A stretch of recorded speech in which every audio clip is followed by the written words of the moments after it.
Satu hal yang saya perhatikan, konsistensi Bang Refli itu memang semua argumen memang cukup apa ya, bukan ngotot itu it's a negative ya, tapi cukup konsisten lah dengan argumennya, which is I respect that a lot gitu ya. Tapi kalau saya perhatikan, berarti Bang Refli ini sebenarnya bukan ngotot ya, tapi apakah for the sake of konsistensi ingin terus menjadi seorang kritikus? Gini, sebenarnya ya, saya ingat kata-kata Rocky ya. Kenapa saya kutip Rocky terus? Karena saya kira dialah representasi orang yang suka ngeritik kan. Kenapa dulu saya kritik Jokowi katanya, kan begitu? Karena dia presiden.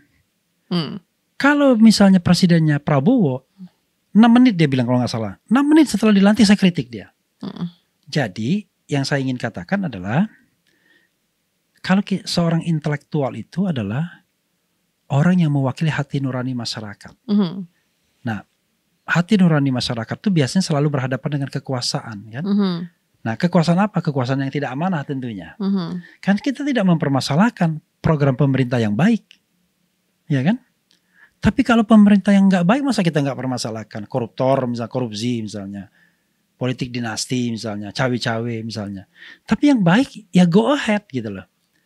Cuman coba misalnya kita exercise. Menurut Anda yang baik dari pemerintahan ini apa misalnya? Biar saya juga dibuka wawasannya. Yang baik apa misalnya? Yang baik banyak sih. Misal apa? Coba sebutkan 3 yang baik dari pemerintahan sekarang ini. Misalnya. Mungkin. Masih mungkin juga yang jelas.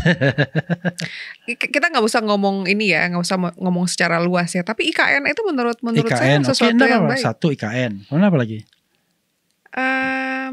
Apalagi mungkin ke World Bank sudah dibayar kan? Utang. Oke. Apalagi ya mungkin sorotan dunia terhadap Pak Jokowi juga positif. Kata siapa? Kata banyak berita sih. Oke. Jadi oke lah, saya menerima itu sebagai suatu kelebihan ya kan. Tapi pertanyaannya adalah, itu apa manfaatnya bagi rakyat? Kan selalu baliknya ke rakyat. Apakah membuat kita jauh lebih sejahtera, lebih terlindungi, lebih cerdas? Jadi semua hal yang dilakukan pemerintah itu harus ujungnya untuk rakyat. Setuju. Jadi kalau misalnya indikator ekonominya kita lebih banyak, kemiskinannya masih banyak, kemudian tingkat pendapatan per kapita kita rendah sekali, cuma 4.000 misalnya, 4.000-an lah, 4.000 US dollars misalnya, dibandingkan dengan Singapura yang 75.000. Infrastruktur kan banyak ya Bang. Oke, infrastruktur. Nah, tapi kan akhirnya jelas infrastruktur itu kan tujuannya untuk kesejahteraan rakyat.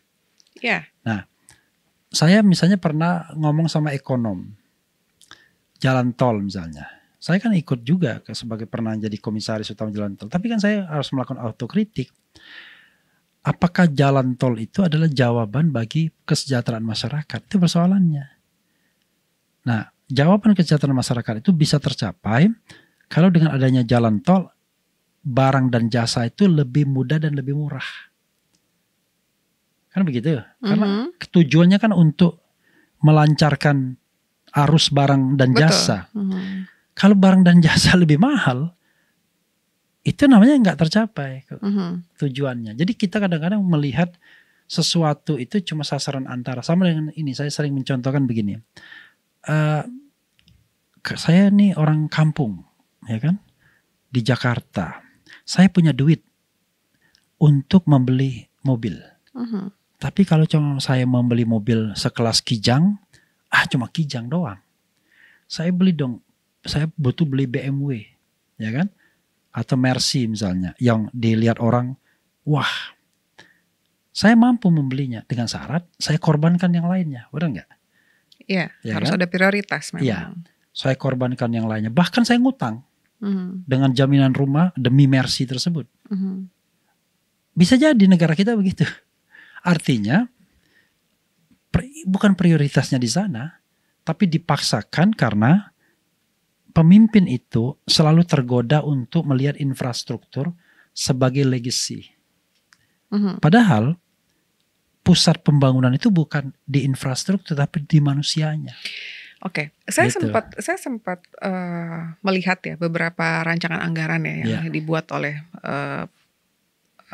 tentunya untuk Indonesia di tahun 2023. Sebenarnya cukup bagus gitu di pendidikan dan lain-lain. Memang tapi kalau kita bicara mengenai problem bangsa ini kan kita tidak bisa menyalahkan presidennya saja. Karena tentu saja anggaran daerahnya yang dikorupsi gitu ya. Banyak sekali faktornya gitu. Kita tidak bisa nyalahin satu orang aja untuk hal itu gitu kan.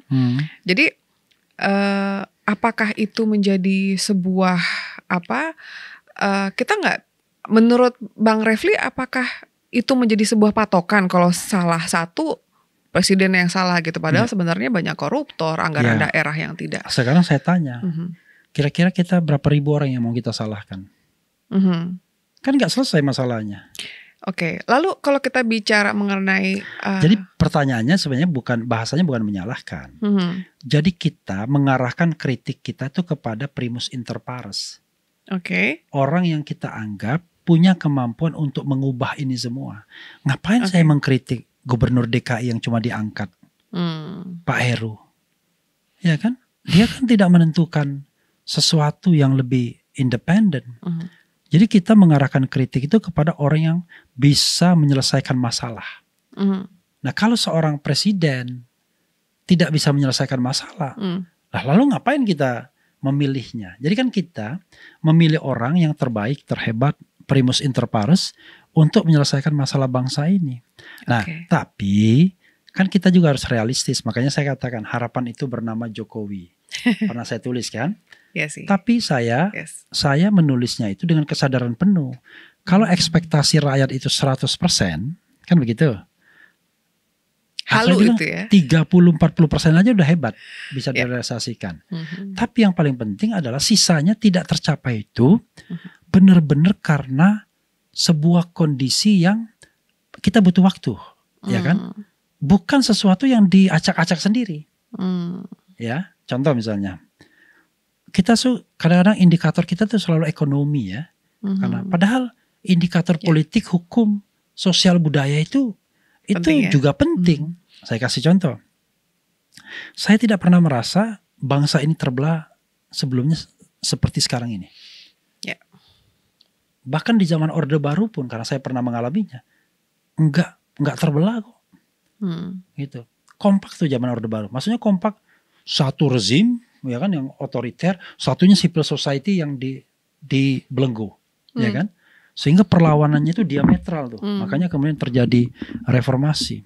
Kalau sekarang kan enggak. Kalau sekarang ini ada kelompok masyarakat yang pro negara, yang dipelihara dalam tanda kutip, ada kelompok masyarakat yang dianggap pembenci negara. Dan diadu-adu terus mereka ini.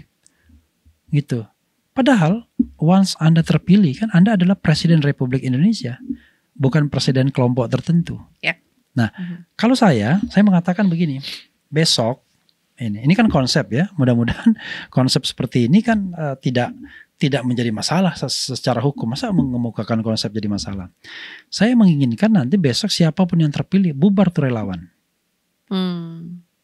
Relawan itu kan untuk memenangkan presiden, kemenangan presiden, bukan untuk ikut cawe-cawe dalam pemerintahan. Kalau dalam pemerintahan kan sudah ada instrumen pemerintahan. Mau apa? Semuanya ada kan? Ada menteri luar negeri, menteri dalam negeri, menteri hukum dan HAM. Masa kemudian kita selesaikan dengan jalur yang informal? Gawat negara ini kalau seandainya segala sesuatu itu diselesaikan secara informal. Ada relawan yang minta izin perang misalnya. Kan aneh banget. Loh, dia gak sadar yang dia minta izin itu adalah Presiden Republik Indonesia, bukan presiden para relawan. Karena itu bubarkan relawan kalau dia terpilih. Kedua, cabut itu Undang-Undang 1 1946 mengenai penyebaran berita bohong yang banyak memenjarakan aktivis, ulama dan masyarakat. 3, buang presidensial threshold kalau kita mau menumbuhkan calon-calon pemimpin yang terbaik di masa depan. Ya kan? Dan lain-lain. Penting juga mudahkan dan murahkan politik agar orang mau berpolitik gitu. Kalau enggak, orang enggak mau berpolitik. Masa saya harus investasi 5 miliar untuk gaji yang 5 miliar juga. Kan gak masuk akal. Yeah. Padahal 5 miliar itu kan dipakai makan juga. Akhirnya apa? Saya cari kelebihan dong dengan korupsi kalau begitu caranya. Apalagi kalau investasinya nggak tanggung-tanggung sampai 20 miliar untuk menjadi anggota DPR misalnya. Kan sinting namanya. Ya kan? Take home pay DPR, let's say misalnya 100 juta per bulan. Let's say ya. Dikalikan 12, 1,2 triliun.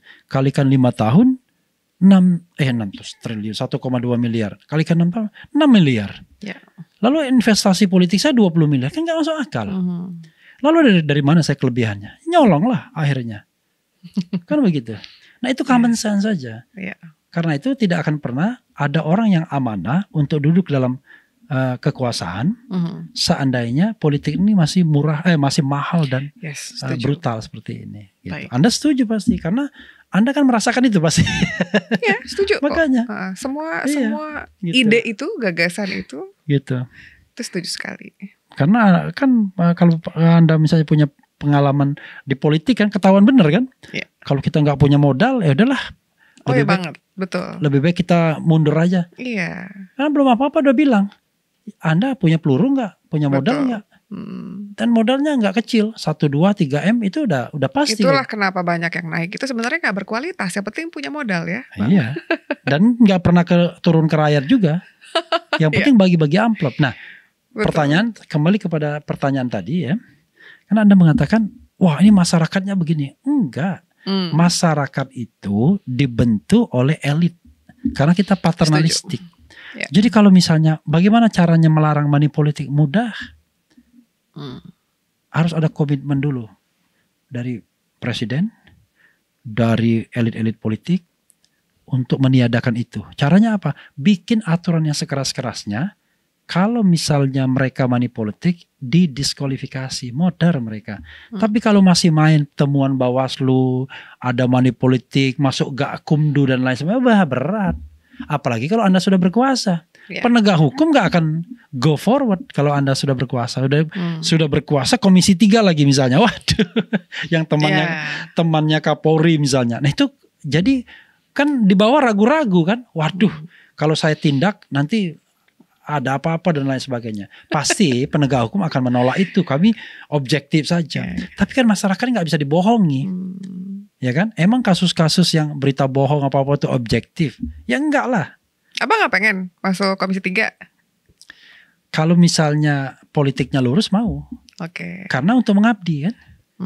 Karena kalau saya masuk dunia politik maka saya mengatakan bahwa saya tidak boleh dan tidak bisa lebih kaya.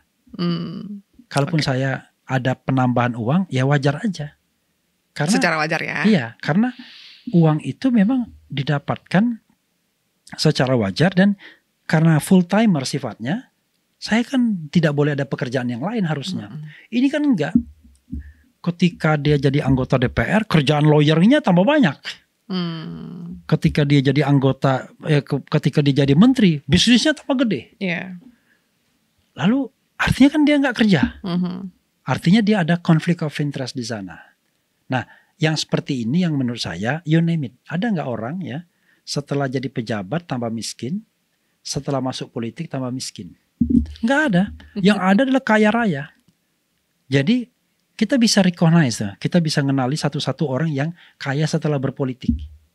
Banyak banget tuh contohnya. Pertanyaannya adalah kalau dia berpolitik full timer politician, dari mana kekayaannya? Dia nggak bisnis, dia full timer politicians. Kan berarti dari gratifikasi. Oke. Dari mendapatkan saham-saham kosong kan berarti. Iya. Gitu. Dari kemungkinan besar juga dari suap-suap dan lain sebagainya. Iya kan? Gitu. Ya, mau ngomong iya tapi gimana ya? Ya kita kan common sense saja kan? Iya betul. Gitu. Kecuali it doesn't make sense soalnya kalau lihat dari nilai salary. Kalau misalnya dia kaya duluan, ya udah kaya tuh. Mungkin dia beruntung sahamnya naik. Ada tuh menteri yang begitu. Yeah. Begitu dia menjabat, wah, mempermasalahkan uang yang cuma berapa M, padahal ketika dalam jabatan menteri sahamnya naik. Kenapa? Ya karena pasar kita ini kan trustnya kan rendah. Jadi kalau misalnya bisnis, orang lihat tuh, waduh, bayangkan misalnya Refli Harun oposisi, nggak mau diundang, tidak ada satupun institusi yang mau mengundang jadi pembicara, ya kan? Hanya karena aturannya ukurannya adalah karena dia oposisi pemerintah, kan gawat banget kita, gitu. Beda sama kita ya, all out ya di GeoLive ya. Makanya saya mau ke sini. Artinya kalau orang yang mengundang Refli Harun itu adalah orang yang sudah enlightened, yang sudah tercerahkan. Oh iya, tentu saja. Kita negara demokrasi, lagi-lagi harus bisa menerima perbedaan tentunya. Bang Refli, ini pertanyaan terakhir. Oke. Pertanyaan terakhirnya. Kalau yang nganu dong, pertanyaan terakhir yang saya susah menjawabnya. You're too smart for every question. Ya, Kita bikin yang kedua. Nanti 2024 deket-deket bakal saya undang lagi. Harus mau Bang Refli ya. Yeah. Insya Allah. Saya siapin yang sulit. Yang sulit. Ini yang terakhir. Kalau misalnya kita bicara Anies misalnya nih, that's right. Misalnya menang. Saya udah tahu tuh arah pertanyaannya. Masa? Oh iya, tapi lanjutkan aja. Kalau misalnya menang dan ternyata pemerintahannya amburadul, banyak korupsi gitu ya, dan ternyata tidak sesuai dengan apa yang masyarakat inginkan. Apakah Bang Refli akan mengkritisi? Iya, sama dong. Sama ya? Iya, kan kita kan tidak lihat orangnya. Baik. Kita lihat perbuatannya. Bahkan saya mengatakan kepada relawan yang saya kenal, kalau Anda mau jadi relawan, hilangkan di pikiran Anda bahwa kalau Anies menang Anda akan mendapatkan sesuatu. Karena kalau Anda sudah berpikir Anda mendapatkan sesuatu, Anda nggak akan bedanya dengan pemerintahan sebelumnya. Karena orang kalkulatif jadinya, kalkulasi. Makanya kalau misalnya orang mengatakan, wah nanti Refli Harun kalau Anies menang akan jadi menteri dan lain sebagainya. Amin gitu kan? Saya aminkan dalam verbal saya. Tapi ketika saya ngobrol sama orang gini, saya bilang itu hal yang tidak baik disampaikan. Kenapa? Orang berbuat jadi nggak ikhlas. Akhirnya dia punya vested, punya keinginan. Dan kalau keinginannya itu tidak tercapai, dia akan kecewa. Disitulah penyakit rohaninya muncul. Kan begitu. Makanya kan saya tunjukkan sekuen waktu kan. Kapan saya mengkritik Jokowi, kapan saya diberhentikan sebagai Komod BUMN. Sekuen waktunya 2017 saya kritik, berhenti sebagai Komod BUMN baru 2020. Ya kan? Lama sekali, 2,5 tahun lebih kan itu. Separuh dari jabatan saya. Nah, karena itu saya katakan, kalau Anda memilih seseorang, Anda harus ikhlas.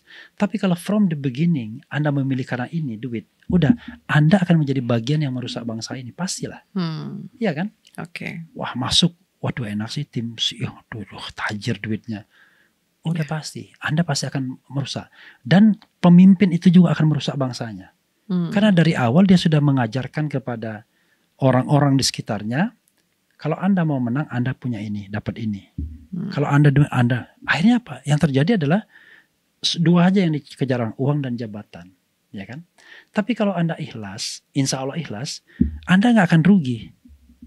Jagoan Anda kalah, Anda merasa beruntung karena ini barangkali belum dapat kesempatan untuk berbuat yang lebih baik. Artinya saya disuruh stay di society dan tetap menjadi kritikus, kan begitu. Kalau jagoan Anda menang, wah pasti membahagiakan juga. Siapa tahu Anda diajak di dalam pemerintahan. Tapi kalaupun tidak, nggak apa-apa juga. Nggak apa-apa ya? Iya. Karena memang jadi gini, kita ini kalau kita mau jujur ya, kita harus berterima kasih kepada Yang Maha Kuasa. Kalau saya duduk di sini kan, saya kan tidak banyak orang yang bisa duduk di sini sebagai narasumber. Tentu kan karena Anda melihat saya kan, gitu. Dan rasanya asal tidak dimatikan oleh kekuasaan kan nggak mungkin juga saya lapar. Saya bisa nge-YouTube, ya kan? Saya bisa cari uang dengan mengajar, bisa cari uang dengan klien di MK misalnya, karena saya ahli hukum tata negara dan advokat. Artinya nggak mungkin kelaparan, nggak mungkin saya mengemis rasanya hanya karena saya kemudian tidak mendapatkan jabatan atau tidak dekat dengan kekuasaan. Dan alhamdulillah juga saya punya istri seorang notaris misalnya, yang juga rasanya ya kerjanya normal-normal aja gitu. Tapi kalau Anda berharap saya punya Mercy, saya punya Land Rover, nah saya nggak punya. Belum. Ya, bukan berarti saya nggak mampu membelinya. Barangkali saya mampu membelinya. Tetapi saya tidak memprioritaskan itu. Kenapa? Kan banyak sekali orang yang susah, ya kan? Lalu kita was-was dengan bolak-balik dengan mobil mewah, ya kan? Nah, itu kan ada dua kemungkinan. Anda nggak mampu membelinya, atau Anda menahan diri untuk tidak membelinya. Nah, sekarang masalahnya adalah yang kita merasa miris, pejabat-pejabat politik kita, ya kan? Wakil-wakil rakyat kita itu tidak segan-segan memamerkan kekayaannya, ya kan? Parah banget gitu. Ya kan? Sebel ya lihatnya ya. Iya sebel. Masyarakat yang diwakili ya miskin, ya kan, untuk makan aja susah. Dan kita jangan salah loh. Kita ini masyarakat yang hari ini kita menengah. Besok bisa jatuh miskin tuh bisa loh langsung. Kenapa? Karena memang banyak kayak kita misalnya bisnis jasa seperti ini kan. Begitu tiba-tiba jasanya dimatiin, selesai kan? Dari pendapatan something rupiah ke 0 rupiah. Ya. Bisa begitu. Bayangkan. Itu kan negara tidak melindungi segenap bangsa namanya. Tapi bisa terjadi. Apalagi zaman COVID kemarin. Yang tadinya punya penghasilan mungkin puluhan juta per bulan. Tiba-tiba 0. Karena perusahaannya tutup. Bisa terjadi. Nah, kalau negara yang baik. Dan itu cita-cita kita semua. Kita gak perlu khawatir. Karena negara kita yang akan memastikan kita tetap makan. Kita belum ke sana. Jadi negara yang baik itu adalah negara yang bisa memastikan rakyatnya terlindungi, rakyatnya makan, rakyatnya sekolah. 3 itu saja. Dan itu nggak penting apakah Anda oposisi, apakah Anda punya pendapat A, apakah Anda Islam, apakah Anda Kristen, Buddha, Hindu, dan lain sebagainya. As long as Anda warga negara, Republik Indonesia, Anda mendapatkan 3 itu. Negara menjamin makan Anda, negara melindungi Anda, negara menyekolahkan Anda. Kan kita belum punya kemewahan itu. Baik, kita masih takut besok makan atau enggak. Pilihannya ke Anies.